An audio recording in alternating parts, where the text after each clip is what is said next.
There's something about the quiet isolation of the woods that I've always loved. It's one of those places where you can truly disconnect far from the noise and chaos of everyday life. That's why I hunted. Not for the kill, but for the solitude. Just me, the trees, and the open air. This trip was supposed to be like all the others, a peaceful weekend escape into the wilderness. My rifle slung over my shoulder, nothing but the sounds of nature to keep me company. The spot I'd chosen was deep in the forest, far from any trails or established campsites. It was a place I'd stumbled upon years ago, a secluded clearing that felt like it was mine and mine alone. I'd never seen another hunter out there, and that was exactly why I kept coming back. The more remote, the better. No distractions, no people, just the wild. I arrived late in the afternoon, the sky already burning orange as the sun dipped behind the trees. After parking my truck at the edge of an old dirt road, I grabbed my gear and headed into the woods. It was about a half-mile walk to the clearing, but the path was well worn from my previous trips. I could have found it in the dark if I had to. The forest was alive with the sounds of evening birds calling to each other, the rustle of leaves in the breeze. The air was cool and crisp, perfect for a late fall hunt. You could feel winter waiting just around the corner. I reached the clearing as the last light of day faded and quickly set up camp tent fire, the usual routine. Once the fire was roaring and the tent was up, I felt that familiar sense of peace settle over me.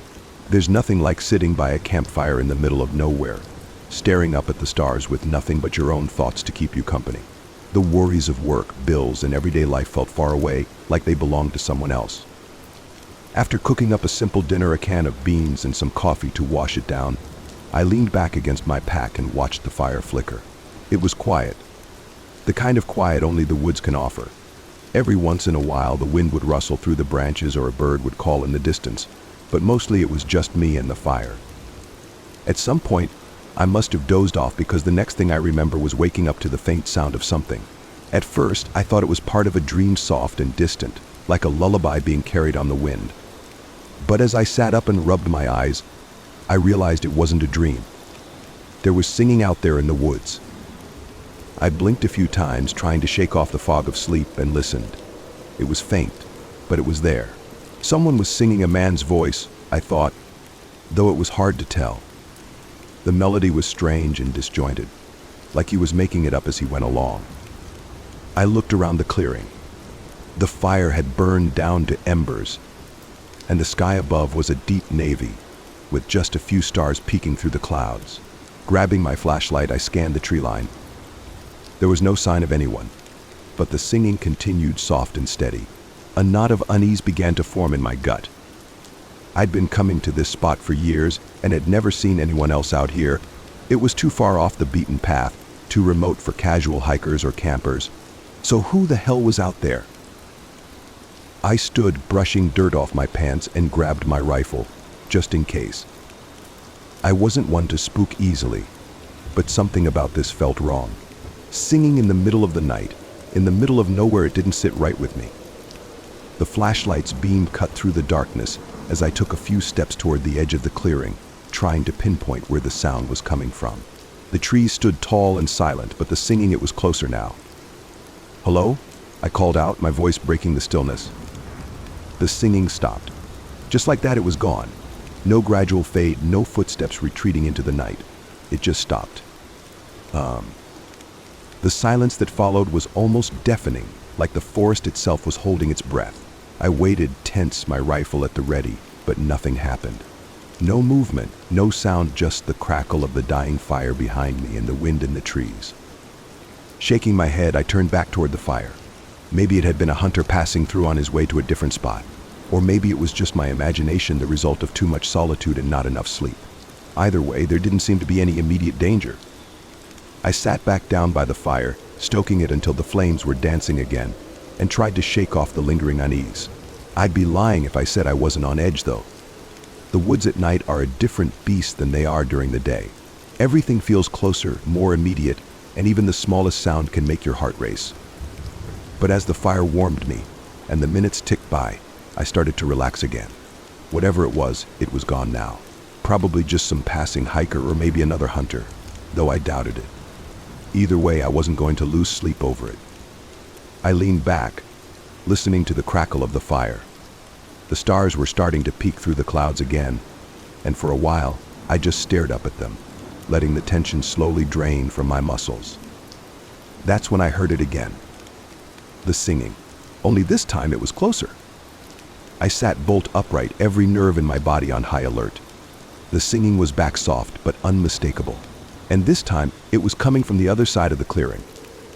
Slowly, I reached for my rifle, my eyes scanning the darkness beyond the firelight.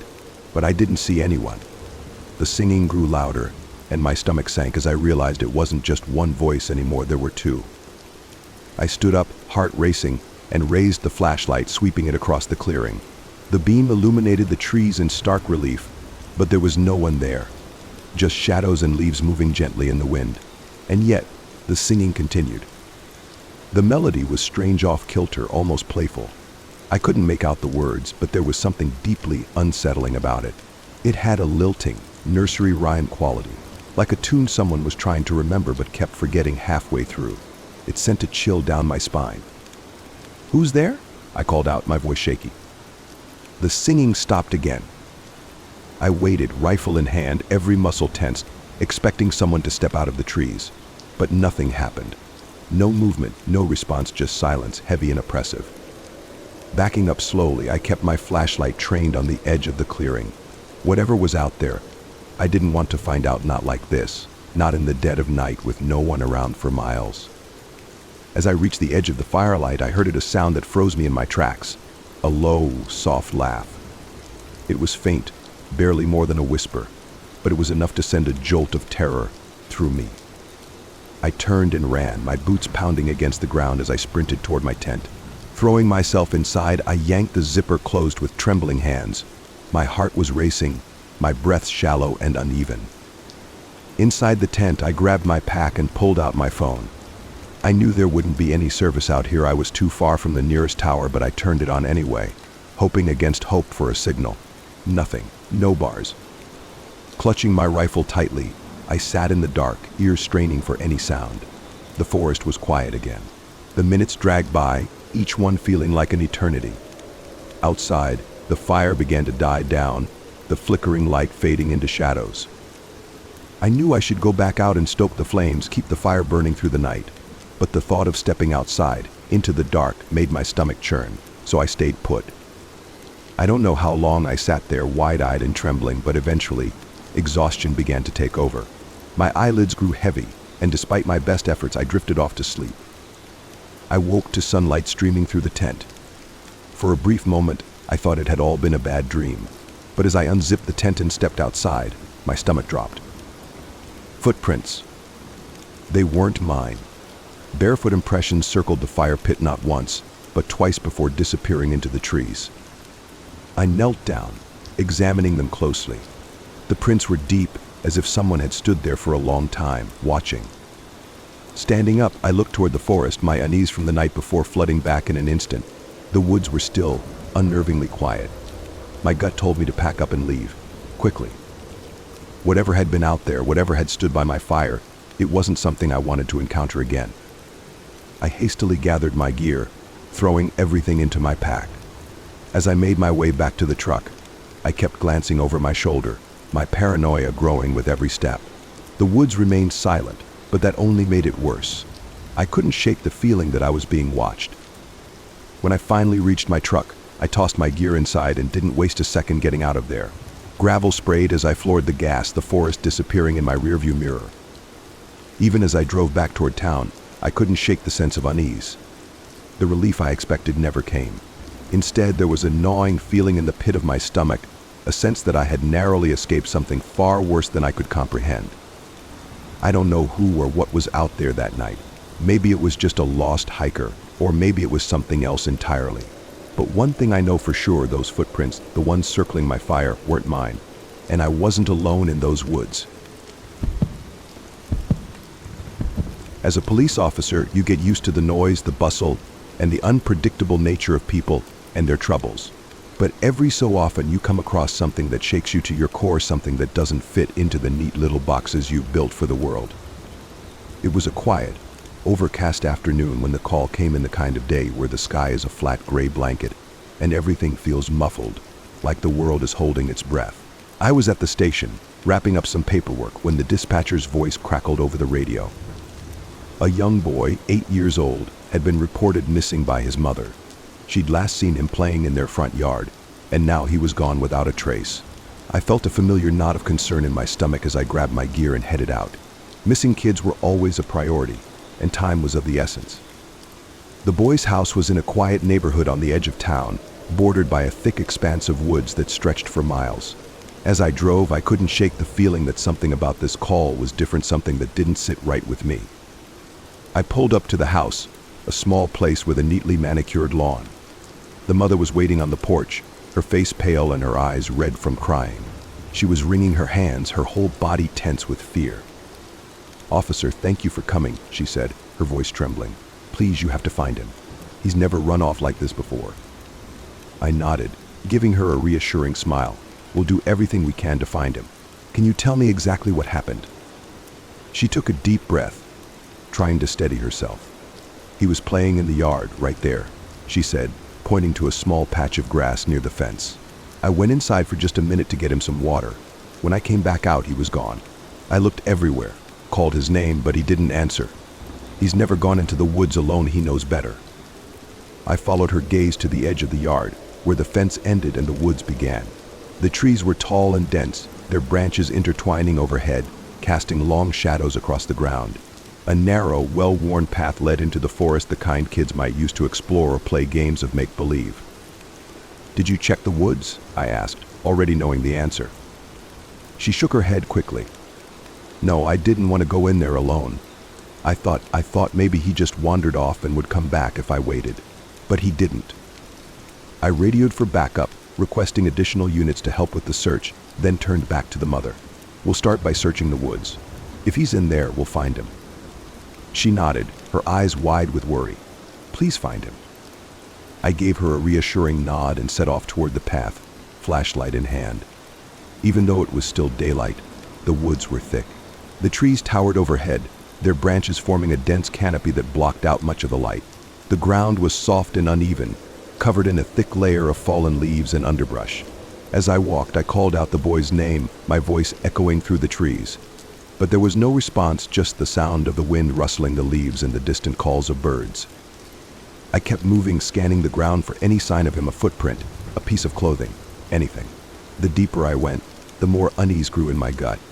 The woods were too quiet, too still, as if the very air was holding its breath. I've spent plenty of time in the woods before, but there was something different about this place, something that made my skin crawl. After what felt like hours of searching, I finally spotted something, a small, worn sneaker, half buried in the leaves. My heart leaped into my throat as I hurried over and picked it up. It was a child's shoe, the kind that could easily belong to an 8-year-old boy. "Over here." I called out to the other officers who had joined the search, my voice strained with urgency. They came running, their faces grim as they took in the sight of the shoe. We searched the area with renewed intensity, but there was no sign of the boy. It was as if he had vanished into thin air, leaving nothing behind but that single, solitary shoe. The day wore on, the shadows growing longer as the sun dipped lower in the sky. We combed through the woods, calling his name, searching every inch of ground, but it was no use. The boy was gone, and no one had any answers. I returned to the house as dusk began to settle, my heart heavy with the weight of failure. The mother was sitting on the porch, her hands trembling as she clutched a blanket around her shoulders. When she saw me, her eyes filled with tears. I didn't have the heart to tell her what I knew deep down, that we weren't going to find him. Not today, and maybe not ever. "We'll keep looking," I told her, trying to sound more confident than I felt. "We'll bring in more officers, search teams, dogs. We won't stop until we find him." She nodded, but I could see the despair in her eyes, the way her hope was slipping away, bit by bit. "Thank you, officer. Please find my boy." I left her there on the porch, her sobs echoing in the stillness of the evening, and headed back to my car. As I reached for the door handle, I noticed something strange, a faint sound coming from the direction of the woods. It was so soft I almost missed it, but when I stopped to listen, I heard it clearly, a distant, echoing call, like a child's voice. My blood ran cold. It was his voice, I was sure of it, but it didn't sound right.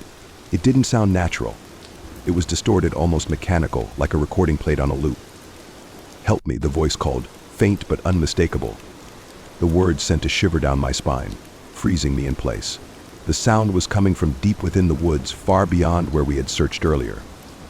I knew I should call for backup, should wait for the others, but something compelled me to move to follow that voice. Grabbing my flashlight, I headed back toward the trail, the beam slicing through the growing darkness. The trees loomed overhead, their branches twisting together like gnarled fingers, blocking out what little light remained. The voice called out again, closer now, but still distant, as if it was leading me deeper into the forest. My heart pounded in my chest, every instinct screaming at me to turn back. But I couldn't. I had to find that boy. I had to bring him home. The path grew narrower, the trees closing in around me until I could barely see the sky through the thick canopy of leaves. And then, just as suddenly as it had started, the voice stopped. The silence was deafening, pressing in on me from all sides, making my skin crawl. I swept my flashlight around, trying to get my bearings, but the beam revealed only more trees, more darkness. Then, out of the corner of my eye, I saw it, something small and pale, just at the edge of my light. My breath caught in my throat as I moved closer, the beam slowly revealing more of the figure. It was the boy. He was standing there barefoot, his clothes torn and dirty, his eyes wide and empty. But there was something wrong, something deeply unsettling about the way he looked, the way he stood so still, so unnatural. "Hey, buddy," I said softly, trying to keep my voice calm. "Are you okay? Let's get you out of here, all right?" He didn't respond. He just stood there, staring at me with those empty eyes, his face expressionless. I took a cautious step closer, my heart hammering in my chest. "It's okay," I said, my voice trembling. "I'm here to help. Let's go back to your mom, she's waiting for you." Still, he didn't move. That's when I realized he wasn't looking at me. He was looking past me, into the darkness behind me. A cold shiver ran down my spine. Slowly I turned, shining my flashlight into the shadows. At first I saw nothing, just trees and darkness. But then, out of the corner of my eye, I caught a glimpse of something. Something moving. Something watching. I spun back toward the boy, but he was gone, vanished into the night without a sound. Panic surged through me as I called out his name, but there was no response. Just the echo of my own voice, swallowed by the oppressive darkness. I tried to retrace my steps, to find the path back to the house, but everything looked the same. Every tree, every shadow. I was lost, trapped in the endless maze of the forest with no way out. Night had fully descended now, the darkness absolute. The only sounds were the pounding of my heart and the rush of blood in my ears. Then, just as I was beginning to lose hope, I heard it again, that voice calling out from the darkness. "Help me." But this time it was different. The boy's voice was distorted, twisted, like a recording played backward. The sound sent chills down my spine, my mind racing with fear. I knew I should run, should get out of there, but I couldn't move, couldn't think. All I could do was stand there, frozen in place, as the voice grew louder. Closer. I turned slowly, my flashlight trembling in my hand. That's when I saw a figure standing just at the edge of my light. It was the boy. Or at least it looked like him. But there was something wrong, something deeply unsettling. His eyes were empty, hollow. His face pale and expressionless. He was standing perfectly still, staring at me with those lifeless eyes as if waiting for something. "Who are you?" I whispered, my voice barely audible. He didn't respond. He just stood there staring. Slowly he raised his hand, pointing past me into the darkness. I turned to follow his gaze, my flashlight beam shaking as it cut through the shadows. That's when I saw it, a shadowy figure moving through the trees, coming closer. Fast. My heart leaped into my throat as I stumbled back, my flashlight flickering as I tried to get a better look. But the shadow was gone, vanished into the night, as quickly as it had appeared. I spun back toward the boy, but he was gone too, leaving me alone in the suffocating darkness. Breathing heavily, I ran, my footsteps echoing through the forest as I searched for any sign of the path. But the woods seemed to stretch on forever, the darkness closing in on me from all sides. Finally, I broke through the trees, stumbling out onto the road. My chest heaved with exertion as I spotted the lights of the house in the distance, a beacon of safety in the overwhelming darkness. As I approached the house, I stopped, my heart skipping a beat. The mother was still sitting on the porch, her eyes wide with fear, But she wasn't looking at me. She was looking past me, into the woods. Slowly, she raised her hand and pointed toward the trees. I didn't look back. I couldn't. Instead, I grabbed her hand and led her inside, locking the door behind us. We sat there in the silence, listening for any sound, any sign of movement outside. But there was nothing. Just the oppressive stillness pressing in on us from every side. I never saw the boy again. Never found out what happened to him. But I know he's still out there, somewhere in those woods. And sometimes, when the night is quiet and the wind is still, I can still hear his voice calling out from the darkness, echoing through the trees. Help me. But I know better now. I know it's not really him. It's something else. Something that's been waiting in the shadows for a long time. And it's still waiting. I've handled more than my fair share of break-ins and home invasions over the years. Most of the time, it's straightforward an open window, a forced door, a stolen TV. But every now and then, you get a call that sticks with you. One that makes you question everything you think you know about safety and security.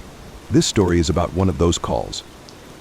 It started as a routine check, but quickly spiraled into something far more terrifying, a night that still sends shivers down my spine whenever I think about it.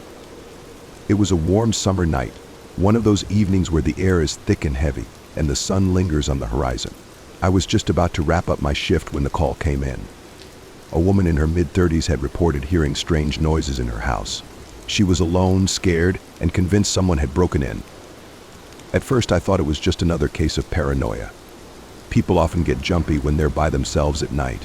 But something in her voice made me pause. There was a tremor, a note of genuine fear, that I couldn't ignore. I responded to the call and made my way to her address, a small, tidy house in a quiet suburban neighborhood. The kind of place where nothing ever happens, where the biggest excitement is the annual block party. The street was lined with neat lawns and white picket fences, each house almost identical to the next. But as I pulled up in front of her house, I noticed it was the only one with its lights still on. Every window was ablaze with light, as if she was trying to keep the darkness at bay. I parked the car and approached the front door, my hand resting on my holster. I knocked, calling out her name. After a moment, the door creaked open. The woman stood there, her face pale and her eyes wide with fear. She was dressed in a bathrobe, her hair tousled, as if she'd been woken suddenly. "Officer, thank you for coming," she said, her voice trembling. "I'm so sorry to bother you, but I keep hearing these noises. I swear someone's in my house." I gave her a reassuring smile, even though my gut told me something was off. "Don't worry, Mom. I'm here to help. Let's check it out together." She let me inside, and I immediately noticed how spotless everything was. The house was immaculate, no sign of a struggle, no overturned furniture, nothing out of place. But the air was thick with tension, like the calm before a storm. She guided me through the living room and into the hallway, her hands gripping the edges of her bathrobe. "I was in bed trying to sleep," she explained, her voice barely above a whisper. But then I heard this scratching noise, like something moving around. At first, I thought it was just the wind or the house settling, but then it got louder. It sounded like it was coming from under the bed. I could see the fear in her eyes, the way her whole body trembled as she spoke. "Have you checked under the bed?" I asked, already knowing the answer. She shook her head quickly. "No, I was too scared. I locked myself in the bathroom and called you." I nodded, trying to keep my own nerves in check. "Okay, let's take a look. I'm sure it's nothing, but it's better to be safe." We headed down the hallway, the floorboards creaking under our feet. When we reached her bedroom, she hesitated at the door, her hand gripping the doorknob so tightly her knuckles were white. I could see the fear in her eyes, the way she braced herself for whatever might be inside. I took a deep breath and gently pushed the door open. The room was exactly what you'd expect: a neatly made bed, a nightstand with a lamp, a dresser against the wall. But something about it felt off. Maybe it was the way the shadows seemed to gather in the corners, or the way the air felt heavy and oppressive. Whatever it was, it made my skin crawl. I stepped into the room, the floor creaking under my weight, and slowly made my way to the bed. The woman hovered in the doorway, watching me with wide, anxious eyes. "Stay there," I told her softly, and she nodded, her hands trembling as she clutched the edge of the doorframe. I knelt down beside the bed, my heart pounding in my chest. I could feel a cool draft from the open window behind me, the curtains rustling softly in the breeze. I reached out and lifted the bedspread, shining my flashlight into the darkness underneath. At first, I didn't see anything, just dust bunnies and old shoes, the usual forgotten things that accumulate under a bed. But then, just as I was about to dismiss it, I heard a soft, almost imperceptible rustling, like something shifting in the shadows. My breath caught in my throat, and I inched the flashlight closer. That's when I saw them, a pair of eyes, wide and staring, reflecting the light back at me. For a moment, my heart stopped. I couldn't breathe, couldn't think. All I could do was stare at those eyes, unblinking and unfeeling, watching me from the darkness. I pulled back instinctively, my mind racing. What the hell was under there? My hand went to my holster, fingers trembling as I gripped the handle of my gun. I needed to stay calm, to think this through, but the fear was overwhelming, clawing at my throat and making it hard to breathe. "Mom," I said, my voice as steady as I could manage, "I need you to step back slowly. Someone is under the bed." Her eyes widened in terror and she froze, paralyzed by fear. I didn't blame her. I felt the same cold dread creeping up my spine, the same paralyzing terror. But I had to stay focused, had to protect her. I stood up slowly, keeping my eyes on the bed and my hand on my gun. "Whoever you are, come out slowly," I ordered, my voice firmer now, more authoritative. There was no response, only that eerie silence broken by the faint rustling beneath the bed. I took a cautious step back, keeping my movements deliberate, my mind racing through possibilities. I couldn't leave her here, but I couldn't ignore the real danger of someone hiding just feet away from us. I glanced at the woman, her face pale and her eyes wide with fear. "Go to the living room," I whispered. "Now." She nodded quickly, her feet finally moving as she backed out of the room. Her trembling hand still clutched the doorframe until she was out of sight, her footsteps fading down the hallway. Now it was just me and the intruder. I knelt back down, gripping the edge of the bed frame. My heart pounded so loudly I could barely hear anything else. Taking a deep breath, I yanked the bed away from the wall, the legs scraping loudly against the floor. And there he was, a man thin and wiry, with wild eyes and matted hair curled up in the fetal position under the bed. His clothes were filthy and torn, his skin covered in grime. But it was his eyes that struck me the most, wide, unblinking, staring up at me with a mixture of fear and madness. He didn't move, didn't say a word. He just stared at me, his chest rising and falling rapidly, his breath coming in short, ragged gasps. He looked like a cornered animal, ready to lash out at any moment. "Come out slowly," I ordered again, trying to keep my voice calm. But he didn't move. He didn't react. It was as if he was in a trance, completely disconnected from reality. My mind raced. I couldn't just drag him out. He might lash out, might have a weapon. I needed to de-escalate, to keep the situation under control. "Hey," I said softly, lowering my gun slightly. "It's okay. You're not in trouble. Just come out and we can talk, all right?" For a moment, I thought it might work. His eyes flickered, his gaze shifting slightly, as if he was trying to comprehend what I was saying. But then, in an instant, his expression changed. His face twisted into a snarl, and he lunged at me, his hands clawing at the air. I stumbled back, barely managing to react as he scrambled out from under the bed. His movements were frantic and wild, like a rabid animal. He charged at me, his arms flailing, his mouth open in a silent scream. I fired a shot into the floor. The loud crack echoed through the room, and he stopped dead in his tracks. For a split second, we just stared at each other, the air between us thick with tension. Then, without warning, he bolted, running past me and out of the room. I turned to follow, hearing his footsteps pounding down the hallway. A moment later, the front door slammed open, and he was gone, disappearing into the night. I stood there, my breath coming in ragged gasps, my heart still racing. It was over, but I couldn't shake the feeling that something wasn't right.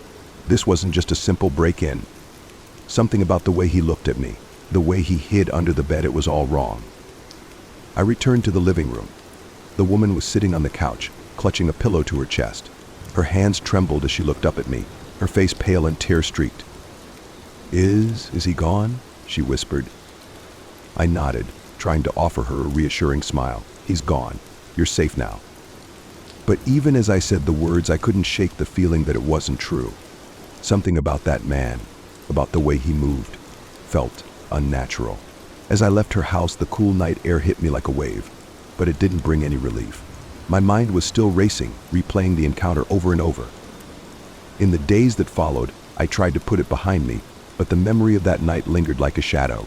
I spoke to other officers, asking if they'd ever experienced anything similar.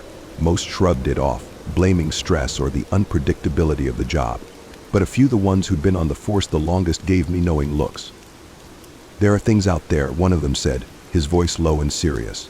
"Sometimes we get a glimpse of them, just for a moment, and when we do, it's best not to ask too many questions." I didn't press him for details. Maybe I didn't want to know. But the word stayed with me, echoing in my mind every time I thought about that night. About the man under the bed. About his wild, unblinking eyes. Even now, every time I go to bed, every time I hear a noise in the dark, I can't help but check under the bed, just to make sure.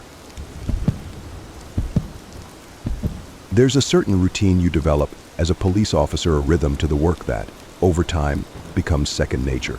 You respond to calls, assess situations, and deal with whatever comes your way. Most nights it's the usual domestic disputes, traffic stops, the occasional petty theft. But every once in a while, you get a call that shakes you to your core, a call that breaks the rhythm and leaves you questioning everything you thought you knew. This is one of those calls. A night I still can't fully explain, and one that has left me with more questions than answers. It was one of those nights where the air felt thick, almost oppressive, like a storm was about to break. I was nearing the end of my shift, looking forward to getting home and unwinding after a long day. The streets were quiet, the usual buzz of activity replaced by an eerie stillness. I was cruising down a deserted road when the call came in. The dispatcher's voice crackled over the radio, informing me of a 911 call from an elderly woman who lived alone in an old house far from downtown. The report was vague, something about a woman in her house acting strangely and refusing to leave. The dispatcher didn't have many details, only that the caller seemed frightened and insisted she needed help. I sighed, turning my car in the direction of the address. It sounded like a routine welfare check, maybe a case of dementia or confusion. But I had a job to do, so I responded and headed to the scene. The house was easy enough to find, a small, weathered structure set back from the road, surrounded by overgrown trees and bushes. It looked like it had been there for decades, maybe longer. The paint was peeling, the windows clouded with dirt, and a single porch light flickered weakly, casting long, wavering shadows across the front yard. I pulled into the driveway, the gravel crunching under the tires, and stepped out of the car. The air was heavy with the scent of rain and earth, the kind of smell that signals an impending storm. As I approached the front door, I noticed something strange. The door was slightly ajar, hanging open just enough to let a sliver of light escape from inside. I paused, my hand hovering over the handle of my flashlight, a sudden unease settling in my gut. It wasn't unusual for people in this part of town to leave their doors unlocked, but something about this felt wrong. I pushed the door open slowly, the hinges creaking loudly in the silence. The interior of the house was dimly lit, the light coming from an old lamp in the corner of the living room. The place had the musty smell of disuse, the air heavy and stale. I called out, announcing my presence, but there was no response, just the sound of the wind rustling the trees outside and the faint hum of the refrigerator in the kitchen. I stepped inside, the floorboards creaking under my weight, and began to make my way through the house. It was a small, cluttered place filled with old furniture and knick-knacks, the kind you'd expect to find in a home that hadn't been updated in decades. The living room led into a narrow hallway lined with family photos that looked just as old. As I moved deeper into the house, the unease I'd felt earlier began to intensify, a cold knot forming in the pit of my stomach. At the end of the hallway, I found myself standing in front of a closed door. The air was colder here, the light dimmer, as if the very atmosphere was trying to push me back. I hesitated, my hand hovering over the doorknob. Something about this door, this room felt wrong, like it was holding something back, something that shouldn't be disturbed. But I had a job to do. Taking a deep breath, I turned the knob and pushed the door open. The room beyond was small and dark, lit only by the faint glow of a single lamp on a bedside table. The bed was unmade, the sheets rumpled and stained, as if someone had been lying there for days. In the corner of the room, huddled on the floor, was the woman who had made the call. She was old, maybe in her late 70s, with thin white hair that fell in tangled strands around her face. She wore a nightgown that hung loosely on her frail frame.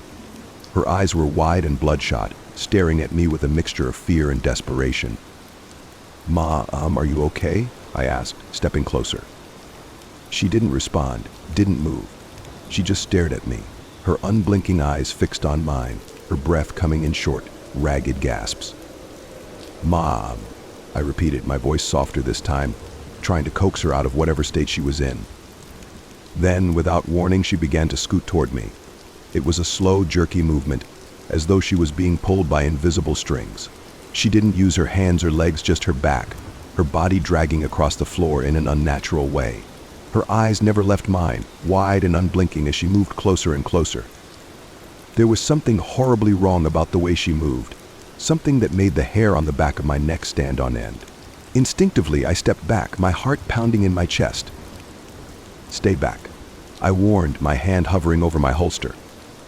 But she didn't stop. She just kept coming, her mouth slightly open as if she wanted to speak but couldn't find the words. I tried to process what I was seeing. Was she having a seizure? A stroke? But no, this was different, something far more sinister. The air in the room seemed to thicken, the shadows twisting in the corners as though the house itself was alive.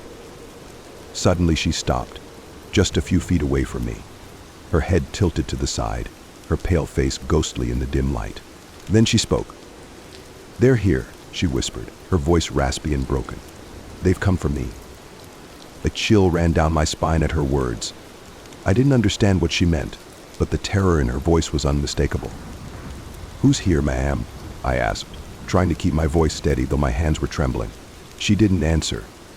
Instead, she let out a low, keening wail, a sound so raw and primal that it sent shivers racing down my spine.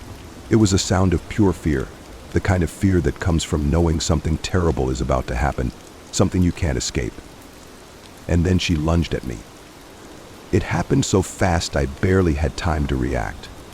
One moment she was on the floor, and the next she was on her feet, her hands clawing at my uniform, her eyes wild and frantic.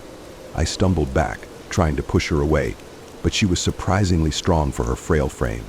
Her nails dug into my skin, her breath hot and foul against my face. "Get them out," she screamed, her voice high-pitched and desperate. "Get them out of my house." I finally managed to shove her back, and she crumpled to the floor, sobbing, her frail body shaking with each ragged breath. I stood there panting, my heart racing, trying to make sense of what had just happened. But there was no time to process, because at that moment I heard a soft shuffling sound coming from the hallway. I turned, my hand instinctively going to my weapon, and I saw them. At first I thought they were just shadows, tricks of the dim light playing on my exhausted mind. But as I stared down the dark hallway, I realized they were real. Figures pale and indistinct moving toward me in the darkness.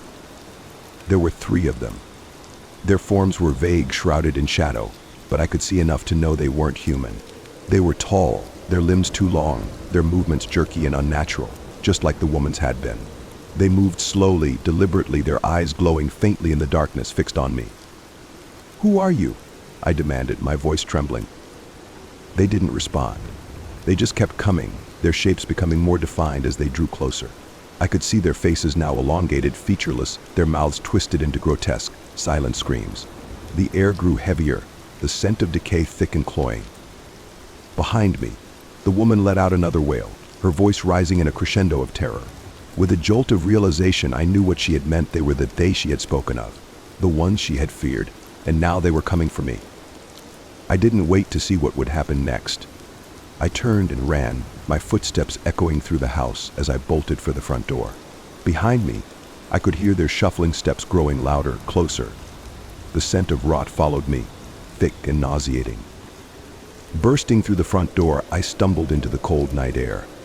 I didn't stop, didn't look back, just kept running until I reached my patrol car. Fumbling with the keys, my hands shook so badly I could barely get the car started. Finally, the engine roared to life, and I floored the gas, the tires screeching as I sped away from the house. I didn't stop until I was miles away, the lights of the town finally coming into view. Only then did I pull over, my breath coming in ragged gasps, my hands still trembling. I grabbed the radio and called it in. giving the dispatcher a brief report. But I left out the details, the figures, the woman's strange behavior, the things she had said. I knew no one would believe me. Hell, I wasn't sure I believed it myself. But I couldn't shake the feeling that what I had seen was real, that I had encountered something beyond explanation. The memory of those figures, their glowing eyes and grotesque faces, stayed with me, haunting my thoughts. The house was abandoned after that night, left to rot and decay. Just another forgotten place on the outskirts of town. I never went back, never tried to find out what had really happened there. Some things are better left unknown, better left in the darkness where they belong. The scooting woman was just the beginning of a nightmare. I'll never forget a nightmare that still haunts me to this day. The things I saw that night, the things that came for her, they're still out there, lurking just beyond the edge of the light. And if you're ever unlucky enough to encounter them, you'll know what real fear is. Because some things can't be explained, can't be understood. They just are. And that's the scariest thing of all. Being a police officer in a small town has its perks and its drawbacks. On one hand, you know everyone, and everyone knows you. But on the other hand, it means you're the first to hear about every odd occurrence, every whispered rumor that circulates through the community. Most of the time, it's nothing just local gossip or harmless misunderstandings. But every so often, you get a weird call. This is one of those calls. The call came in on a crisp autumn afternoon. I was sitting in my patrol car, sipping on a lukewarm cup of coffee, when the radio crackled to life.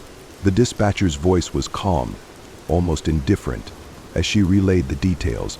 A hiker had reported seeing an old man in the woods just outside of town, acting strangely. The hiker described him as disoriented, wandering aimlessly, and muttering to himself. It didn't sound like much, but in a town like ours, even a minor incident could lead to something more serious.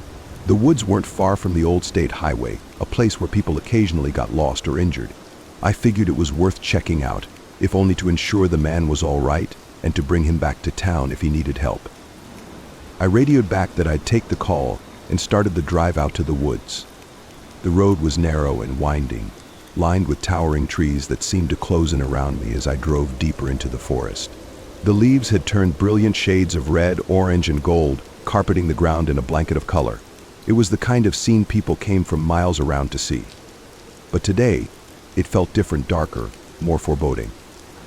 When I reached the trailhead where the hiker had last seen the man, I parked the car and stepped out, taking in the stillness of the woods. The only sounds were the rustling of leaves in the breeze and the distant calls of birds.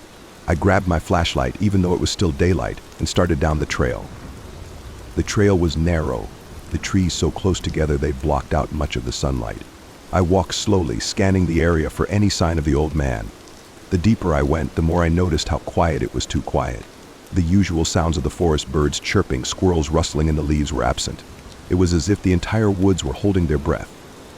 After about 20 minutes of walking, I noticed something off to the side of the trail, a faint path, barely visible, leading deeper into the woods. It looked like it hadn't been used in years, the ground overgrown with weeds and fallen branches. But something about it caught my attention, a gut feeling that this was the way to go. I turned onto the path and followed it as it wound its way deeper into the forest. The trees seemed to grow taller and denser, their branches interlocking overhead and blocking out the light. The air grew cooler, the shadows lengthening as the sun dipped lower in the sky. And then I saw him. He was standing just off the path, his back to me, staring at something in the distance. He was tall and thin, his clothes old and worn, hanging loosely on his frail frame. His hair was white and unkempt, falling around his shoulders like a tangled curtain. From where I stood, I could hear him muttering to himself, his voice low and raspy. "Sir?" I called out, trying to keep my voice calm and non-threatening. He didn't respond, didn't even acknowledge my presence. He just kept staring into the distance, his hands clasped in front of him, his head slightly tilted as if he was listening to something only he could hear. I took a step closer, my hand resting on my radio. "Sir, are you all right? Do you need help?" Still, no response. I was close enough now to see that his clothes were covered in dirt and leaves, as if he'd been out here for days, maybe even weeks. His skin was pale, almost gray, and there was a strange smell in the air like damp earth and decay. "Sir," I tried again, taking another step forward. That's when he turned around. His face was gaunt, his eyes sunken deep into their sockets, and his skin was stretched tight over his skull, giving him a skeletal appearance. But it was his eyes that sent a jolt of fear through me, pale and glassy like those of a dead fish, staring at me without any hint of recognition or emotion. For a moment we just stood there, staring at each other. My heart pounded in my chest, my breath coming in short, shallow gasps. There was something deeply wrong with this man, something that went beyond simple disorientation or confusion. Then, without a word, he turned and started walking away, moving with a strange, stiff gait that made my skin crawl. I hesitated, my mind racing. Part of me wanted to follow him, to try to help. But another part of me, the part screaming at me to get out of there, kept me rooted to the spot. I watched him disappear into the trees, his figure fading into the shadows until he was completely out of sight. The forest seemed to swallow him whole, the silence pressing in around me like a physical weight. I stood there for what felt like an eternity, struggling to process what I'd just seen. My training told me to follow him, to make sure he was okay. But my instincts told me to leave, to get out of the woods as fast as I could. Before I could decide, I heard a rustling sound coming from the direction the old man had gone. It was faint at first, almost imperceptible, but it quickly grew louder, closer, until it was right on top of me. I turned, shining my flashlight into the darkness, but there was nothing there, just trees, shadows, and thick underbrush. But the sound didn't stop. It moved through the woods, circling me, growing louder with each passing second. My heart raced, my hands shaking as I fumbled for my radio. I had to call for backup, had to get someone out here with me. But just as I reached for the radio, the sound stopped. The woods fell silent once again. And then I felt a presence right behind me, so close I could feel its breath on the back of my neck. I whipped around, my flashlight cutting through the darkness. But there was nothing there, just the empty trail stretching into the shadows. Still, I knew I wasn't alone. I could feel it, something watching me, waiting just out of sight. My instincts screamed at me to run, to get out of there, but my feet felt rooted to the ground. I couldn't move, couldn't think, couldn't breathe. All I could do was stand there, my heart pounding in my chest, my mind racing with fear. And then I heard a low, guttural growl coming from the shadows, just beyond the edge of my flashlight's beam. It was a sound I'd never heard before, a sound that sent a jolt of pure terror through my body. It wasn't an animal, it was something else, something far worse. I took a shaky step back, my hand instinctively reaching for my gun. The growl grew louder, deeper, more insistent. Whatever it was coming closer, the sound echoing through the trees, closing in on me. The sun had nearly set by now, and the forest was bathed in the dim light of twilight. The shadows stretched long and deep, the trees towering over me like silent sentinels. I was alone, miles from the nearest house, the nearest road. The only sounds were the rustling of leaves in the wind, and that menacing growl, growing louder with each passing second. I forced myself to move, my legs heavy as I took another step back. The growl followed me, relentless, drowning out every other sound. Panic surged through me as I realized I couldn't see it, couldn't pinpoint where it was coming from. And then I ran. I bolted down the trail, my boots pounding against the ground, branches whipping at my face, underbrush snagging at my clothes. I didn't stop, didn't look back. All I could think about was getting out, getting back to my car, getting away from whatever was out there. The trail seemed endless, the trees pressing in around me, the shadows growing darker, deeper. The growl followed me, relentless, closing in on me like a predator stalking its prey. I could feel it behind me, just out of reach, its presence pushing me to run faster, harder. Finally, I burst out of the woods, the trailhead coming into view. My patrol car was parked just where I had left it, a lifeline in the growing darkness. I didn't stop until I reached the car, throwing the door open and scrambling inside. My hands shook as I fumbled with the keys, my breath coming in ragged gasps. The engine roared to life, and I floored the gas, the tires screeching as I sped away. I didn't look back. I didn't want to see if something was following me. It wasn't until I reached the edge of town, the bright lights of the streets coming into view, that I allowed myself to breathe. The fear that had gripped me so tightly began to ease, but it didn't disappear completely. Even now, I can still feel it. A cold knot in the pit of my stomach, a lingering reminder of what happened that night. I filed my report, keeping the details vague. A disoriented man in the woods, possibly homeless, but no signs of immediate danger. I didn't mention the growl, the presence, the overwhelming sense of dread. Who would believe me?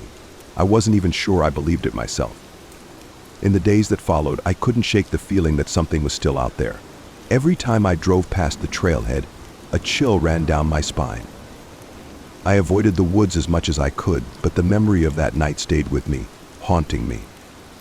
I spoke to a few of the older residents in town, trying to piece together if anyone had seen or heard anything strange in the woods. Most of them dismissed it, chalking it up to overactive imaginations or wild animals. But one man, an old-timer who had lived in the area his whole life, gave me a knowing look. "There are stories about those woods," he said, his voice low. "Old stories. People seeing things he thinks hiring things. Things that don't belong in this world." "What kind of things?" I asked, my curiosity overcoming my fear. He shook his head. "It's better not to ask too many questions. Better to leave it alone." I wanted to press him to get more answers, but something in his tone stopped me. Maybe he was right. Maybe some things are better left unexplored. Even now, whenever I think about that night, I feel a chill run through me. I'll never forget the way those woods felt, the oppressive silence, the shadows that seemed to come alive, the low, menacing growl that followed me. And I'll never forget the old man with his glassy, lifeless eyes and his stiff, unnatural movements. I don't know what I encountered in those woods, and maybe I never will. But I've learned one thing: sometimes when you venture too far into the unknown, you find things that were better left undisturbed. And sometimes those things find you. I've been hunting for over a decade now, ever since my dad handed me my first rifle at 14. There's something peaceful about it. It's not just about the thrill of the chase or bringing down a deer, though I won't lie. That's part of it. No, it's the quiet that draws me in. The way the world slows down when you're sitting out there alone, with nothing but the wind and rustling trees. It's the kind of quiet you don't find anywhere else. But sometimes that quiet can turn on you. 5 years ago, I learned that the hard way. It was late October, and I'd taken a few days off work to head out to a spot I'd been going to for years. It wasn't an official hunting ground, nothing public, anyway. It was a patch of land my buddy Dan had shown me back when we were in our 20s. Dan's uncle owned it, but no one ever used it except us. It was tucked away off a dirt road in the middle of nowhere. A perfect spot if you wanted to hunt without the crowds. That year, though, Dan couldn't make it. He had his hands full with a newborn, and I understood. Life changes when you've got kids.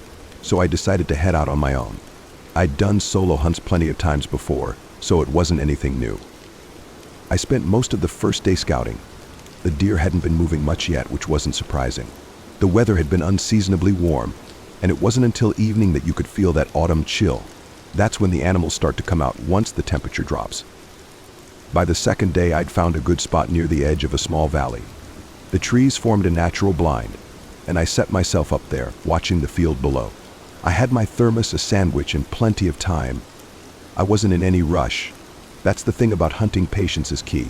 You can't force nature to move at your pace. It was around dusk when things started to get strange. I had just finished my sandwich and was sipping some coffee, enjoying the way the shadows stretched across the valley. The wind had picked up a bit, and the leaves rustled softly, creating the kind of background noise that lulls you into a comfortable state. I wasn't in any hurry. The deer usually start moving after the sun dips below the horizon, so I was content to wait. That's when I noticed something out of the corner of my eye. At first, I didn't think much of it, just a pair of eyes reflecting the light, maybe 100 yards out. I figured it was a deer. They're skittish at dusk, and it wasn't unusual to see them poking around before they moved into the open. I leaned forward a bit, trying to get a better look, but something seemed off. The eyes were too high off the ground, higher than any deer I'd ever seen. I sat up a little straighter, squinting into the distance. The eyes weren't moving, just watching. I've seen enough deer and coyotes in my life to know what animal eyes look like at night, but these didn't match anything I knew.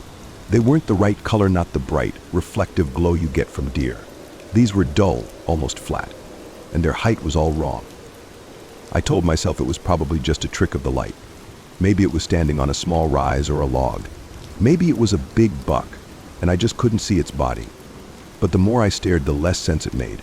The eyes didn't move, not even a twitch, and that's what got me. I pulled out my binoculars to get a better look. When I raised them to my face, a chill ran through me that had nothing to do with the temperature. The eyes blinked, but not like a deer and not like any animal I'd ever seen. They blinked sideways. I froze. That wasn't right. No animal's eyes blink like that. I lowered the binoculars, rubbing my eyes, convinced I'd seen it wrong. Maybe the low light was playing tricks on me. But when I looked again, the eyes were still there. I've spent enough time in the wilderness to know when something's wrong. You get a sense for it the way the forest goes quiet, the way your instincts start screaming at you to leave. But I didn't move. I couldn't. I just sat there, gripping my rifle, staring at those eyes, trying to make sense of what I was seeing. That's when it started moving. At first, it was just a slight shift, like it was testing the waters. Then it began to glide toward me slowly, silently. The eyes grew larger as it approached. But the way it moved wasn't natural. There was no noise, no snapping twigs, no rustling leaves. I tried to tell myself it was just an animal, maybe a bear, but I knew it wasn't. It was too tall, too silent. My pulse quickened, and I tightened my grip on my rifle. What the hell was this thing? I stood up slowly, keeping my eyes locked on the approaching figure. The moment I moved, it stopped just dead in its tracks, like it was waiting. The idea of something watching me like that, moving toward me, was enough to send my nerves into overdrive. But I didn't want to run. Not yet. I wasn't sure what would happen if I turned my back on it. I started backing up, one step at a time, never taking my eyes off it. It didn't move. It just stood there, those eyes still locked on me. Then it blinked again sideways, and in the blink of an eye, the eyes disappeared. 1 second they were there, the next, the woods were empty. I don't know how long I stood there frozen. The sky had grown darker, the temperature dropping even more. Finally, I decided I'd had enough. I slung my rifle over my shoulder and started making my way back to the truck. The whole walk back, I kept expecting to see those eyes again peeking out from behind the trees, following me, but they never did. Still, I couldn't relax. Every snap of a twig made me jump. By the time I reached my truck, the sun had completely set, and the woods were pitch black. I loaded up my gear as fast as I could, threw it in the back, and got the hell out of there. The drive home was quiet. The whole time I kept checking my rearview mirror, expecting to see something running behind me, those sideways blinking eyes shining in the dark. When I finally pulled into my driveway, I parked, grabbed my gear, and headed inside, locking the door behind me. For the first time in years, I didn't look forward to going back out hunting. I spent the next few days trying to rationalize what I'd seen. Maybe it was just a trick of the light. Maybe it was an animal I'd never seen before. But deep down, I knew it wasn't. I knew that whatever was out there wasn't natural. I haven't been back to that spot since. Dan's asked a few times why we don't go there anymore. I just shrugged, telling him the deer population's better elsewhere. He doesn't push it, but I can tell he's curious. Maybe one day I'll tell him about the eyes, but for now I'm keeping it to myself. Because the truth is, I don't want to think about it. I don't want to remember those eyes blinking sideways in the dark. And I sure as hell don't want to know what they belonged to. I'd been hunting solo in these remote mountains for 3 days when the storm hit. It came fast, like it had been lurking just over the ridge, waiting for the perfect moment to roll in. The air had been cool all afternoon, the kind that puts a shiver down your spine without much effort. Then, out of nowhere, the wind picked up, and clouds gathered like a mass of dark bruises across the sky. I've hunted long enough to know when it's time to head back to camp. But I was miles from my base. The woods had gone strangely quiet, no scurrying squirrels, no birds calling from the trees. It's funny how you don't notice those sounds until they're gone. I quickened my pace, heading toward an old trail I remembered. It was supposed to lead me to some kind of shelter. I'd been in these mountains before, but even then I wasn't entirely sure where the trail would take me. I just knew I couldn't be stuck out there when the rain started.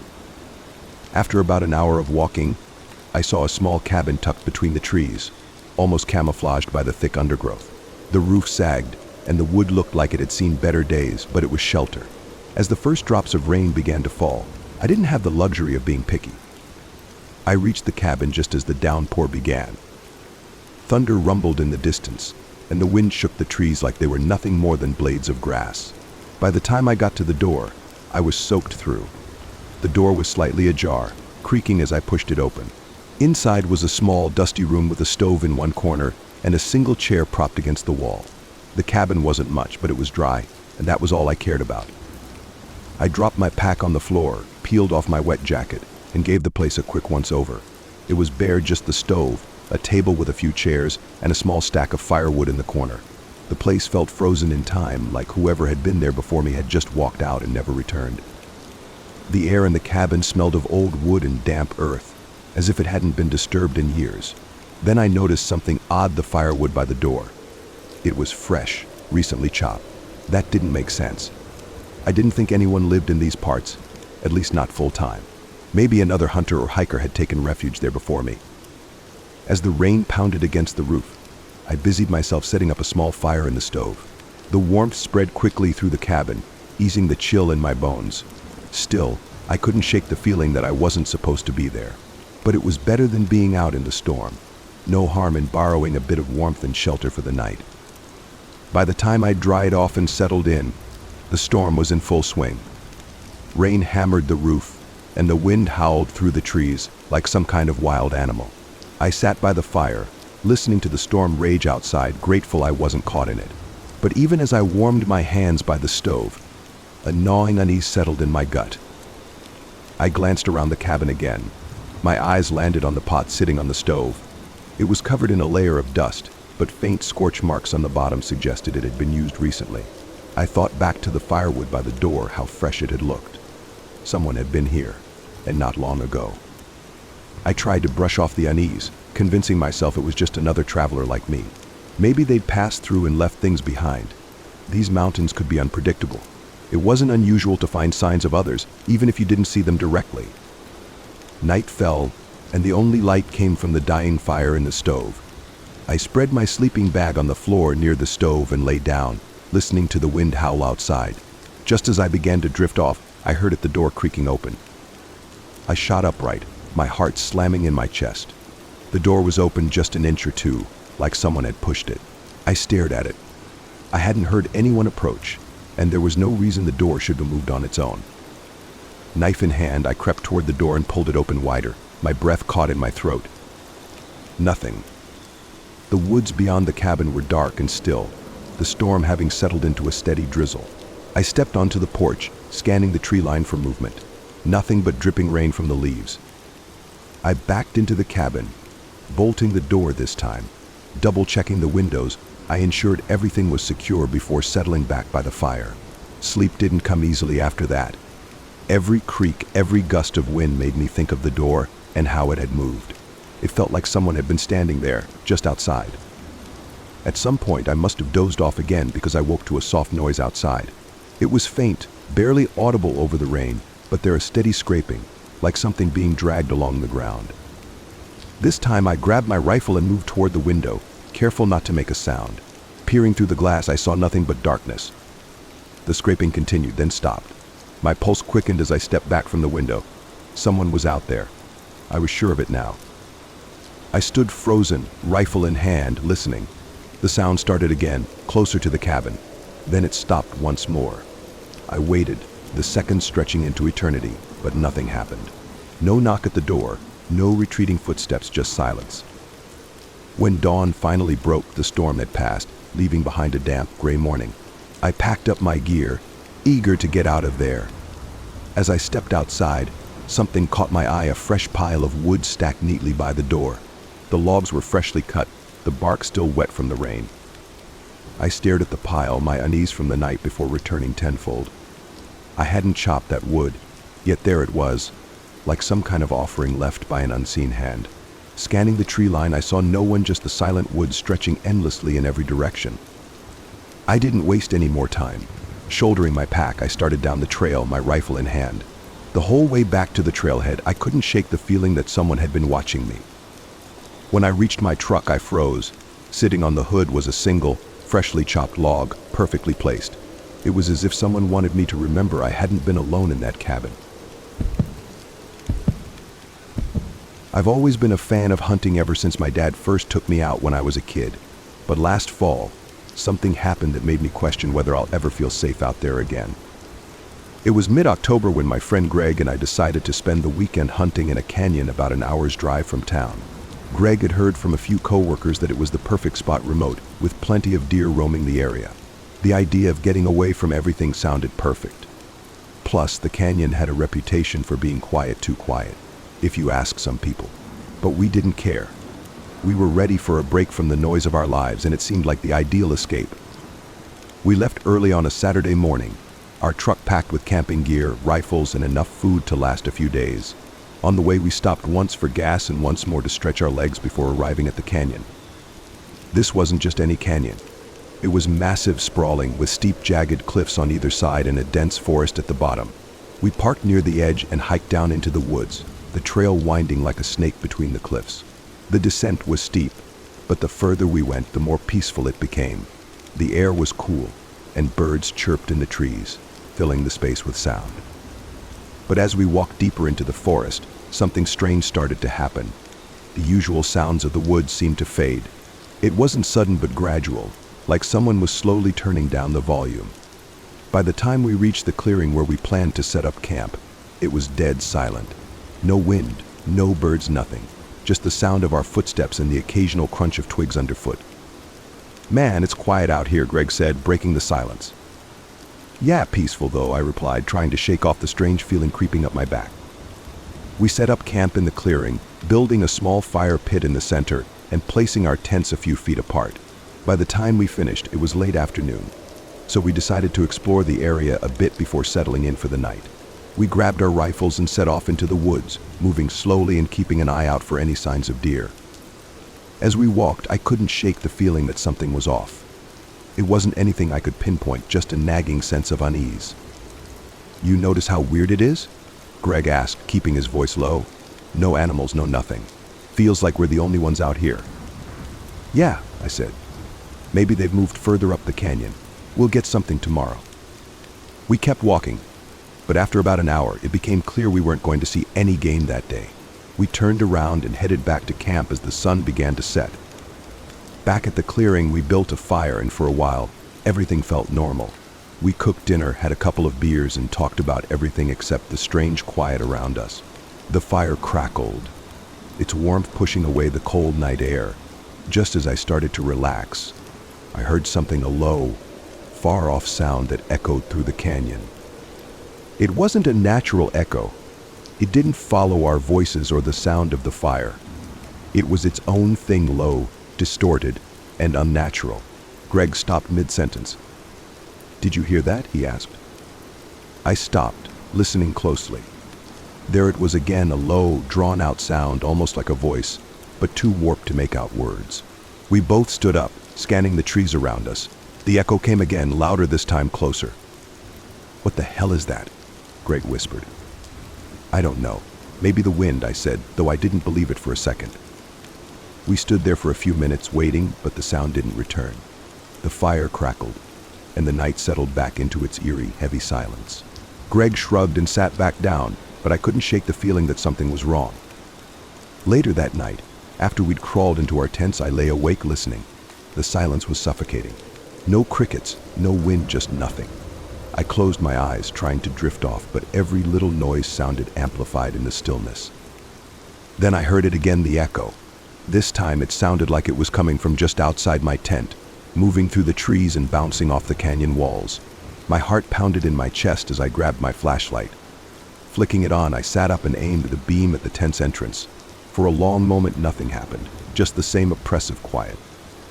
Then the echo came again, followed by a rustling sound like footsteps in the underbrush. "Greg," I whispered, no response. I unzipped the tent just enough to peek outside. The fire had burned down to embers, casting a dim glow across the clearing. I couldn't see anything unusual, but the sound was still there, echoing through the canyon. I crawled out of the tent and stood up, scanning the trees with my flashlight. Nothing, just trees and shadows. But the sound was louder now, circling us. I backed toward Greg's tent and gave it a light kick. "Hey, wake up." There was a groan from inside, and after a moment Greg's head popped out. "What is it?" "Listen," I whispered, pointing toward the trees. Greg frowned, his face scrunched in confusion. Then he heard it too, the echo. Now there was no mistaking it. It wasn't the wind or the trees. It was a voice, low, distorted, and impossible to understand. It echoed off the canyon walls, bouncing around us and making it impossible to tell where it was coming from. "What the hell is that?" Greg whispered. "I don't know, but we need to get out of here." We grabbed our rifles and what little gear we could carry, then started toward the trail. The echo followed us, growing louder and more distorted. It was no longer a single voice, it was like a chorus, overlapping and blending into one awful, grating sound. By the time we reached the truck, we were out of breath, nerves shot. We threw our gear into the back and jumped inside, slamming the doors shut. Greg fumbled with the keys, his hands shaking as he tried to start the engine. Finally, it roared to life, and we peeled out of there, the echo fading as we sped down the dirt road. We didn't stop until we were miles away, back on the main road. Greg finally pulled over, and we sat there in silence for a long time, just trying to process what had happened. "What the hell was that?" Greg finally asked. "I don't know, man. I really don't." We didn't talk much after that. The drive home was quiet, and by the time we got back, it was almost morning. Neither of us ever returned to that canyon. We never even talked about it again, not really. If these kinds of stories gave you chills, make sure to like and subscribe so you never miss another terrifying tale. Did this one creep you out? Drop your thoughts in the comments, I want to hear from you. And remember, the wilderness isn't always what it seems. Stay safe out there. Thanks for watching, and I'll see you in the next nightmare.